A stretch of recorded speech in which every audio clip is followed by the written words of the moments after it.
آج کی ویڈیو بہت زبردست ہونے والی ہے، اس لیے آپ سے گزارش ہے کہ اس کو اچھی طرح سنیں اور اس کو دیکھیں۔ یہ بہت ہی علم سے بھری ہوئی اور کہانیوں سے بھری ہوئی ایک ویڈیو ہے۔ سب سے پہلے تو یہ ہے کہ بلاؤ ٹاف وہ جگہ ہے جہاں پر میں گیا، اور بلاؤ ٹاف کیا ہے؟ بلاؤ کا مطلب ہوتا ہے کہ بلو، جرمن میں بلو کو بلاؤ کہتے ہیں۔ ٹاپ مطلب کوئی پاٹ، کوئی برتن یا پیالہ، باؤل آپ کہہ لیں، تو بلو باؤل اس کو کہہ سکتے ہیں آپ۔ یہ بلو باؤل انفیکٹ مختلف جو ڈولومائٹ وغیرہ ہے یا کیلشیم گرینائٹ ہے، وہ اس پانی میں مکس ہوتے ہیں، اور اس کی وجہ سے یہ ٹرکیز یا بلو سا کلر جو ہے وہ آپ کو نظر آتا ہے۔ یہاں پر ایک بالکل یہ زیادہ تر سینڈ راکس ہیں۔ سینڈ راکس کا مطلب ہے کہ یہ راکس نرم ہیں، اور جب پانی جو ہے وہ جو بارش کا ہوتا ہے وہ تھوڑا سا اس میں ایسیڈک ہوتا ہے، تیزابیت ہوتی ہے۔ تو جب یہ کسی جگہ پر بھی پڑتا ہے اور یہ مختلف جو چٹانیں ہیں اور جو راستے ہیں ان کے اوپر جب گرتا ہے تو یہ اپنا راستہ بناتا ہے۔ تو صدیوں کے اس عمل سے یہ ایک ایسا راستہ بن گیا ہے جو کہ ان چٹانوں سے، سینڈ سٹون سے نکل کے آتا ہے، اور سینڈ سٹون سے بہہ کر آتے ہوئے یہ اپنے اندر ڈولومائٹ اور مختلف دوسرے قسم کے جو معدنیات ہیں ان کو اپنے ساتھ ملا لیتا ہے، کیلشیم گرینائٹ وغیرہ کو، اور جس کی وجہ سے یہ بلو ہے۔ تو یہ ہوئل فیلز میں جو کیوز ہیں ان کے اندر یعنی لوگ رہتے تھے یا کسی طرح آباد ہوئے، دیکھا انہوں نے، تو اس نے بہت سارے سوالوں کو جنم دیا، اور وہ بہت خوبصورت سوال ہیں جو میرے ذہن میں آئے۔ پتہ نہیں لوگوں کے پاس ان کے جواب ہیں۔ مثلاً سب سے پہلا وہ کون سا رنگ ہوگا جو کہ انسانوں نے استعمال کیا؟ میرے نزدیک یقیناً وہ جس کلر کو سب سے پہلے انسان نے دیکھا وہ خون کا کلر ہوگا، کیونکہ جیسے ہی ایڈم اینڈ ایو سٹوری میں جو حابیل اور قابیل لڑ پڑتے ہیں، دو بھائی، تو اس کی وجہ سے کچھ نہ کچھ خون نکلا ہوگا۔ تو یہ وہ پہلا رنگ ہے جو انسان کی سمجھ میں آیا۔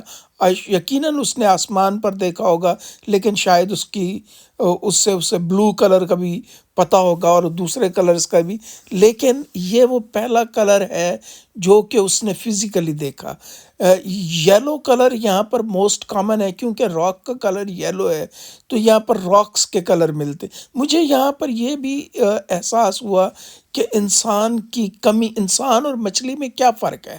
انسان اور مچھلی میں صرف ایک فرق ہے کہ انسان پانی کے اندر نہیں رہ سکتا، جبکہ مچھلی پانی کے اندر رہتی ہے، اور جو مچھلی ہے وہ ہوا کے اندر نہیں رہ سکتی، اور انسان پانی۔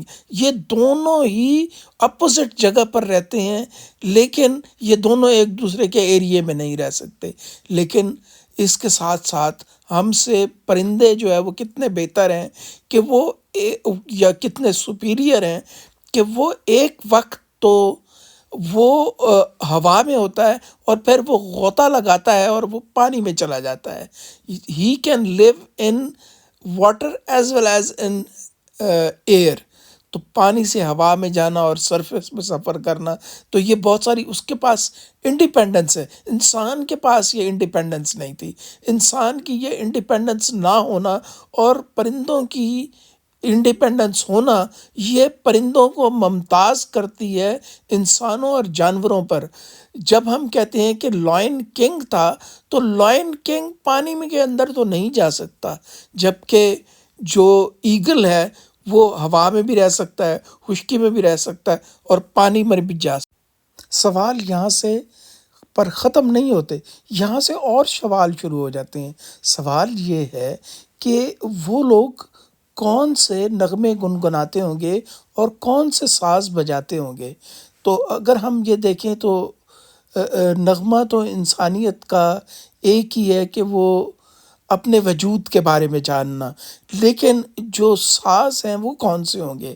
تو ساز میں مختلف ایسے ساز بھی ہو سکتے ہیں جو کہ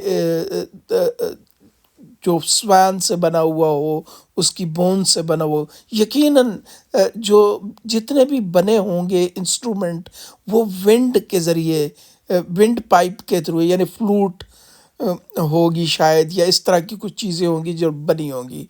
تو جو سوان سے بنی ہوں گی، جو میمتھ ہے اس سے بنی ہوں گی، لائن کی جو ہے بونز اس سے بنی ہوئی ہوں گی، اور مے بی کسی انسان کی بونز سے بھی بنی ہوئی ہوں. تو اس وقت وہ میوزک تو یہ گاتے تھے، ان چیزوں سے گاتے تھے، لیکن کیا کوئی ایسا میوزک ہے جو کہ اٹرنل ہو، جو کہ مستقل رہنے والا ہو؟ تو ہمیں ایسا آج تک کوئی بھی میوزک نظر نہیں آیا. لیکن یہ ہے کہ ان کی نوٹس اور ان کے جو ہم جن کو کہتے ہیں کہ سارے گاما پادا نیسا، یہ فکس نوٹس ہیں جو کہ لوگوں میں آج تک موجود ہیں. یہ سات جو سرگم ہیں، ان سے سارے سر نکلتے ہیں. لوگ کھیلتے کیسے ہوں گے؟ ہمیں پتہ ہے کہ شکار کرتے ہوئے تو شکار کرنے کے لیے وہ مختلف بونز استعمال کرتے تھے، اور وہ بونز کو شارپن کر کے اور ان سے وہ ایروز بناتے تھے. اور یہاں سے یہ جو ہے ہسٹری شروع ہوئی ویپنز کی. لیکن جو علم ہے وہ کیسے حاصل کرتے تھے؟ جو پڑھائی ہے وہ کیا کرتے تھے؟ سیکھتے کیا تھے لوگ؟ اور کس طرح یہ سیکھنا شروع ہوا اور کب سیکھنا شروع ہوا اس دوران؟ یا بچوں کو میں کیسے وہ ٹرانسفر کرتے تھے؟ یہ وہ مسائل ہیں جن کے ہمارے پاس جواب شاید آج بھی موجود نہیں ہیں، اور وقت ان کی بہت دیر بعد جواب دینے کے قابل ہو جائے گا.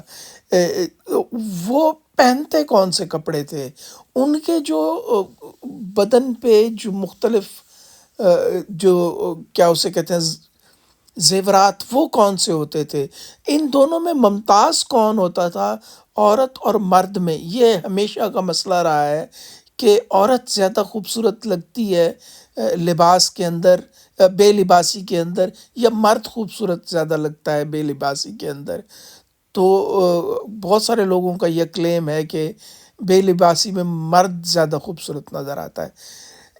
اس طرح کے اس وقت بھی کوسچنز تھے. ہم نے مختلف میوزیمز میں